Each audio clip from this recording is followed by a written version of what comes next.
जो मूर्ख श्रोता शांत समाज में चीख देता है, खांस देता है, भेड़िए सबका चित्त एकदम, अगर खांसना है तो कपड़ा इकट्ठा करो, मुंह में ठांस के खांसो, आवाज जोर ना जाए। कोई कोई ऐसे लेते, वो तो कई बार कह चुके, इसलिए ऐसे खांसते हैं कि जैसे उनका पर्सनल बाथरूम हो। सत्संग हाल है, हजारों लोग बैठे हुए हैं, बहुत वो डराने वाली गर्जना। वैसे ही मूर्ख श्रोताओं को उद्युक्त करने की चेष्टा, बीच बीच में जोर से बोल उठना नहीं। अगर ऐसा करता है तो वो ब्रिक श्रोता कहलाता है। अब भुरुंड, ये हिमालय के शिखर पर एक भुरुंड जाति का पक्षी होता है, वो जैसा सुनेगा वैसा ही बोलेगा, किंतु कभी लाभ नहीं उठाएगा। ऐसे ही जो भुरुंड जाति के श्रोता होते हैं, तो वो वक्ता की बात सुनते हैं और दूसरों को जाकर अपनी छाप लगा के सुनाते हैं, मानो बहुत ज्ञानी हो, और एक शब्द का लाभ नहीं लेंगे, वो केवल सुना दिया। वो भुरुंड जाति के श्रोता है। और वृष कहते हैं बैल को। जैसे बैल के सामने चाहे अंगूर डालो, चाहे कड़वी खली भूसा डालो, उससे कोई मतलब नहीं, उसको खाने से मतलब है। ये बैल जाति के श्रोता है। बैल कुछ भी नहीं पकड़ पाए, बैल की तरह बैठे रहे, सभी बातें सार कोई मतलब नहीं उनको। उनकी बुद्धि अंधी होती है, असमर्थ होते हैं, ऐसे श्रोता वृष कहलाते हैं। और ऊंट श्रोता उष्ट, ये ऊंट आम नहीं खाता, नीम की पत्ती, बबूल के कांटे, बबूल ये उसको अच्छे लगते हैं। वो भगवान की कथा नहीं सुनेगा, वो बैठ करके दोष दर्शन करेगा। कथावाचक की हरकत, श्रोताओं की हरकत कोई खास तो नहीं था, जब निकलेगा तो निंदा ही करेगा। वो केवल वहां देखने जाते हैं कि आखिरकार राग रंग है क्या, और अपनी दृष्टि से वहां के दोष जो है ना होने पर भी दोषारोपण करके वो उनका वर्णन करते हैं। वो बबूल के कांटे चबाने वाले उष्ट के समान। और संसारी बातों को बड़ी एकाग्रता से सुनेंगे, कभी भी पूछ लो। ऐसे थोड़े भेद यहां बताए गए, वैसे तो और भी बहुत हैं, जैसे भ्रमर, गदहा, ऐसे भी है भेद श्रोता के। श्रोताओं के आचार विचार से परख लेना चाहिए कि ये चातक है कि गदहा है। जो वक्ता के सामने पहले वक्ता को विधिवत प्रणाम करे, कोई अन्य संसारिक चिंतन न करे, अपने कानों को खुला रखकर केवल भगवान की कथा सुनने की इच्छा रखकर, नम्र होकर हाथ जोड़कर शिष्य भाव से बैठे, और भारी श्रद्धा, भारी विश्वास, और जो कुछ कहा जा रहा है उसे श्रद्धा विश्वास के साथ सुनकर बराबर चिंतन करता है। जो बात समझ में ना आए उसे पवित्र भाव से समय मिलने पर श्री कृष्ण के भक्तों से पूछे, उनके भक्तों से प्रेम करे। ऐसे श्रोता को वक्ता लोग उत्तम श्रोता कहते हैं। अब वक्ता के लक्षण, श्रोता के तो, अब वक्ता के लक्षण, जिसका मन सदा भगवान में लगा रहे, जिसे किसी भी तरह की वस्तु की चाह ना हो, जो सबका सुहृद हो, दीनों पर दया करने वाला हो, तथा अनेकों युक्तियों से तत्व का बोध करा देने में चतुर हो, उसी वक्ता का मुनि लोग भी सम्मान करते। सर्वश्रेष्ठ वक्ता वही है जो लेना न देना मगन रहना, केवल भगवान की चर्चा, भगवान की प्रसन्नता के लिए, और भगवान की प्राप्ति हो सबको इस भाव से। विप्रगण, अब मैं भारतवर्ष की भूमि पर श्रीमद् भागवत कथा का सेवन करने के लिए जो आवश्यक विधि है उसे बतलाता हूं, आप उसे सुने। इस विधि के पालन से श्रोता की सुख परंपरा का विस्तार होता है। श्रीमद् भागवत का सेवन 4 प्रकार से होता है, सात्विक, राजस, तामस और निर्गुण। जिसमें यज्ञ की भांति तैयारी की गई हो, बहुत सी पूजा सामग्रियों के कारण जो अत्यंत शोभा संपन्न दिखाई दे रहा हो, बड़े ही परिश्रम से, बड़ी उतावली के साथ 7 दिनों में ही जिसकी समाप्ति की जाए, वह प्रसन्नता पूर्वक किया हुआ श्रीमद् भागवत का सेवन राजसिक सेवन है। 1 या 2 महीने में धीरे धीरे कथा के रस का आस्वादन करते हुए बिना परिश्रम के जो श्रवण होता है, वो पूर्ण आनंद बढ़ाने वाला सतोगुणी सेवन है। और तामसिक सेवन वो है जो कभी भूल से छोड़ दिया गया, याद आने पर आरंभ कर दिया गया, और आलस्य, प्रमाद, अश्रद्धा के साथ बहुत दिनों में, वो तामसिक सेवन है। और जब वर्ष, महीना और दिनों का नियम न हो, वर्ष, महीना और दिनों का नियम आग्रह छोड़कर प्रेम पूर्वक भगवान की चर्चा की जाए, वो निर्गुण कथा मानी जाती है। सतोगुण, रजोगुण, तमोगुण और तीनों से परे निर्गुण कथा। कोई तिथि, तारीख, नियम, ग्रह जब तक चल रही तब तक पूरा। राजा परीक्षित और सुखदेव के संवाद में जो भागवत का सेवन हुआ था वो निर्गुण ही बताया गया है। उसमें जो 7 दिनों की बात आती है वो राजा की आयु के बचे हुए दिनों की संख्या के अनुसार है, सप्ताह कथा का नियम करने के लिए नहीं। भारतवर्ष के अतिरिक्त स्थान, अन्य स्थानों में भी सात्विक, राजस और तामस अथवा निर्गुण सेवन अपनी रुचि के अनुसार करना चाहिए। तात्पर्य यह है कि जिस किसी प्रकार भी हो सके श्रीमद् भागवत का सेवन, उसका श्रवण करना ही चाहिए। जो केवल श्री कृष्ण की लीलाओं के ही श्रवण, कीर्तन एवं रसास्वादन के लिए लालायित रहते हैं, मोक्ष की भी इच्छा नहीं रखते, उनका तो श्रीमद् भागवत ही धन है। तथा जो संसार के दुखों से घबराकर अपनी मुक्ति चाहते हैं, उनके लिए भी यही इस भवरोग की औषधि है। अतः इस कलिकाल में इसका प्रयत्न पूर्वक सेवन करना चाहिए। इनके अतिरिक्त जो लोग विषयों में ही रमण करने वाले हैं, सांसारिक सुखों को ही जिन्होंने सदा ही चाह की है, उनके लिए भी इस कलयुग में सामर्थ्य, धन और विधि विधान का ज्ञान न होने के कारण कर्म मार्ग से मिलने वाली सिद्धि अत्यंत दुर्लभ हो गई है। ऐसी दशा में उन्हें भी सब प्रकार से अभी श्रीमद् भागवत कथा का ही सेवन करना चाहिए। ये श्रीमद् भागवत की कथा धन, पुत्र, स्त्री, हाथी, घोड़े आदि वाहन, यश, मकान और निष्कंटक राज्य भी दे सकती है। सकाम भाव से भागवत का सहारा लेने वाले मनुष्य इस संसार में मनोवांछित उत्तम भोगों को भोग कर अंत में श्रीमद् भागवत के ही संग से श्रीहरि के परम धाम को प्राप्त हो जाते हैं। जिनके यहाँ श्रीमद् भागवत की कथा वार्ता होती हो तथा जो लोग उस कथा के श्रवण में लगे रहते हो, उनकी सेवा करनी चाहिए, सहायता करनी चाहिए, शरीर से और धन से सेवा करनी चाहिए।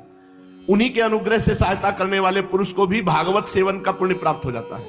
जैसे भगवान की चर्चा हो रही, कथा हो रही, तो उनकी धन आदि से सहायता कर देना, खान पान, कपड़ा लत्ता, विश्राम व्यवस्था, तो बोले जो भागवत का कथा श्रवण का फल है, वही फल सहयोग करने वाले को मिल जाता है।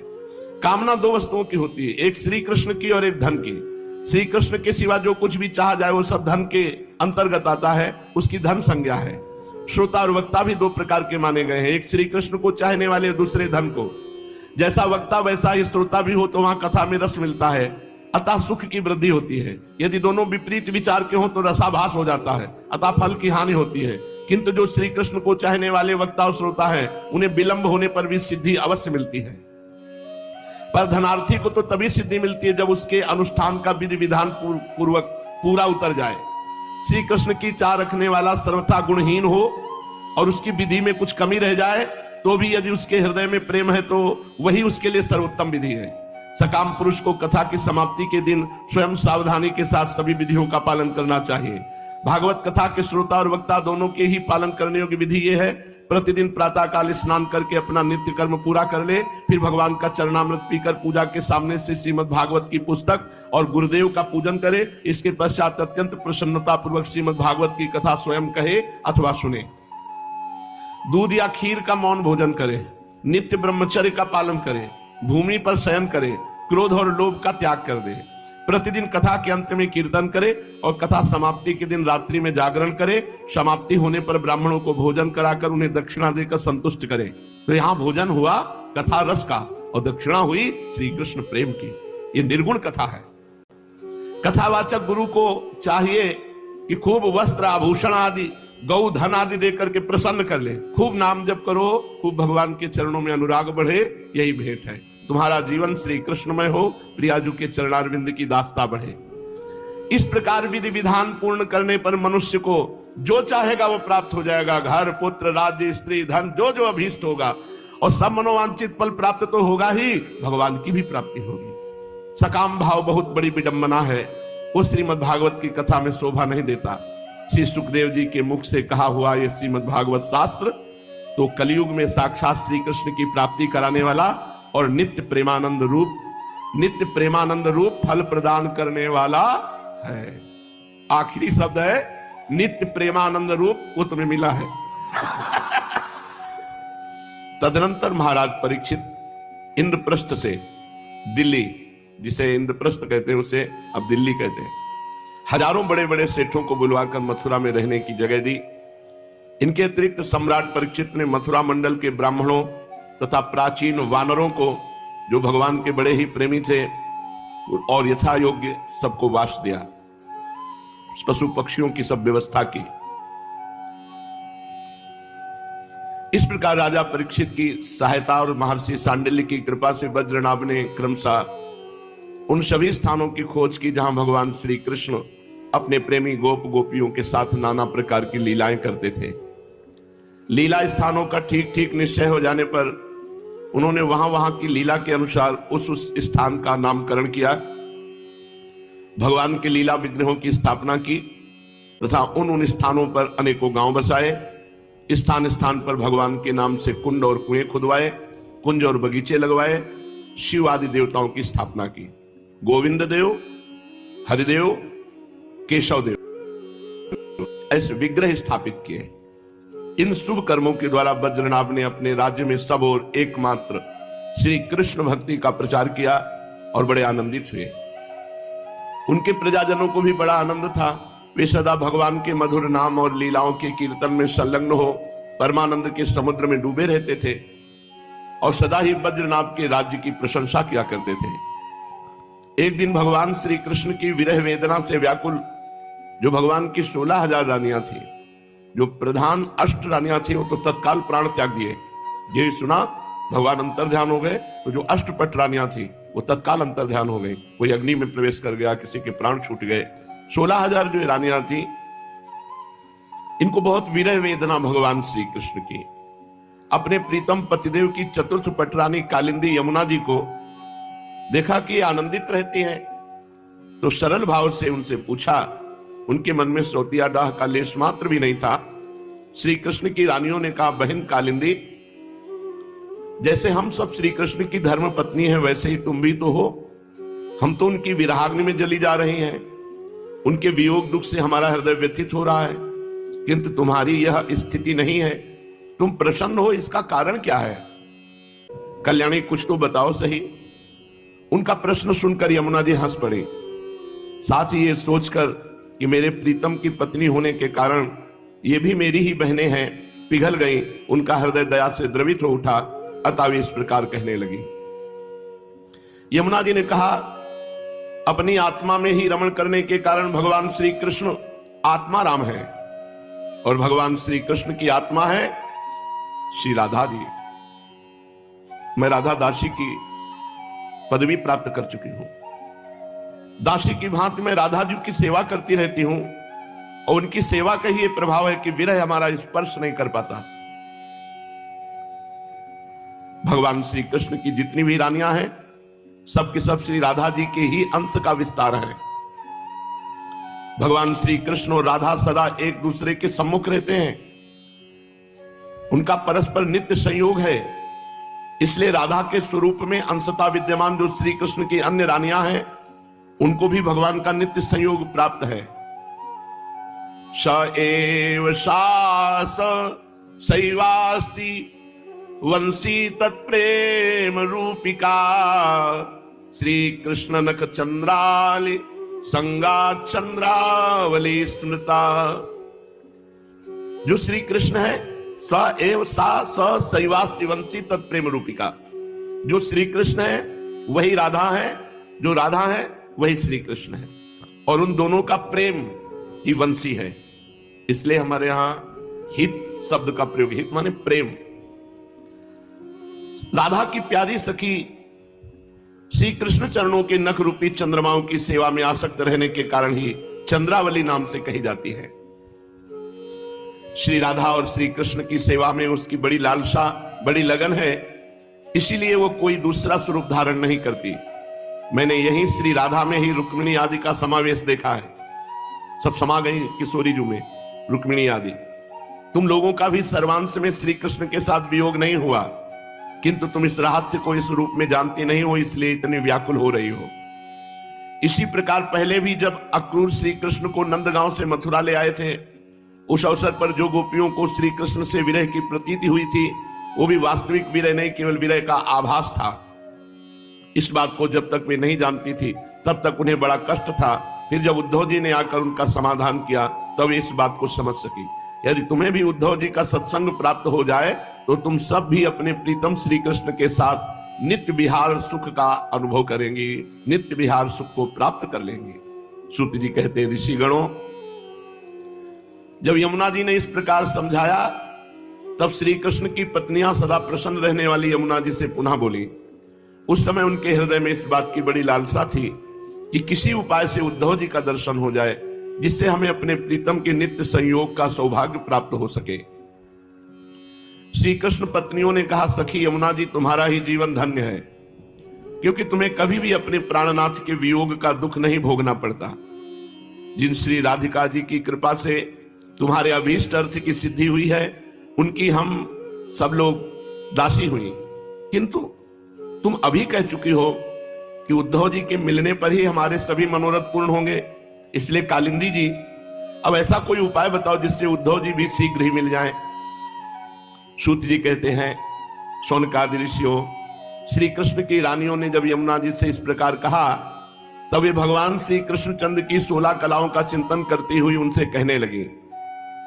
यमुना जी ने कहा कि जब भगवान श्री कृष्ण अपने परम धाम को पधारने लगे, तब उन्होंने अपने मंत्री उद्धव से कहा, उद्धव, साधना करने की भूमि है बद्रिकाश्रम, अतः अपनी साधना पूर्ण करने के लिए तुम बद्रिकाश्रम जाओ।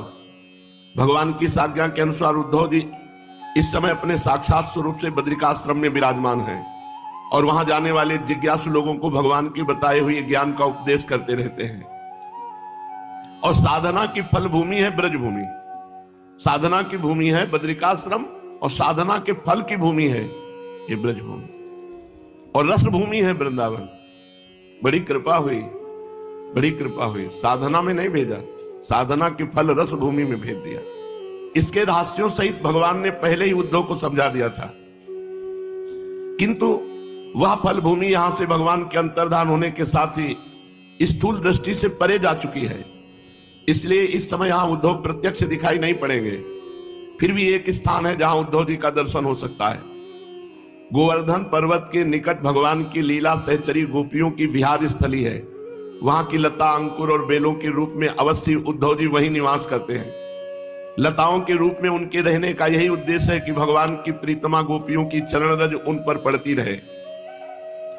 उद्धव जी के संबंध में एक निश्चित बात यह भी है कि उन्होंने भगवान ने अपना उत्सव स्वरूप उद्धव जी को प्रदान किया है। भगवान का उत्सव उद्धव जी का अंग है, वे उससे अलग नहीं है। इसलिए अब तुम लोग वज्रनाभ को साथ लेकर वहां जाओ, कुसुम सरोवर के पास ठहरो।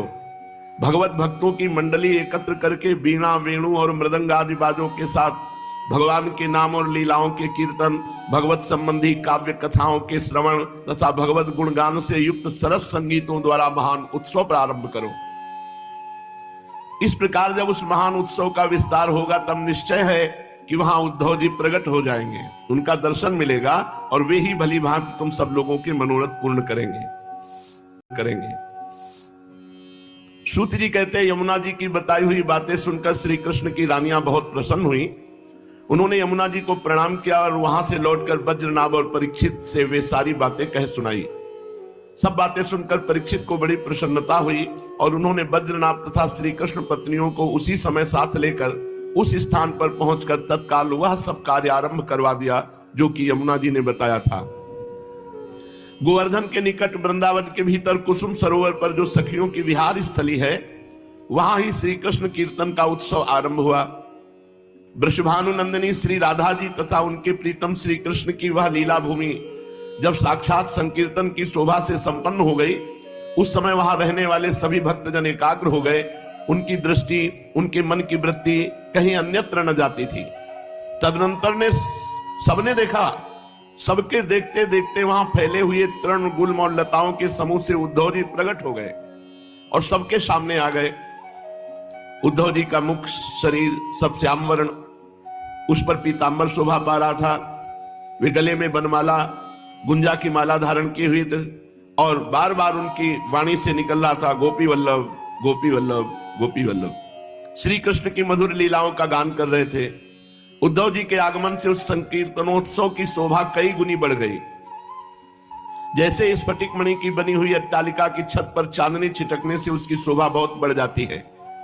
उस समय सभी लोग आनंद के समुद्र में निमग्न हो अपना सब कुछ भूल गए, सुध बुध खो बैठे।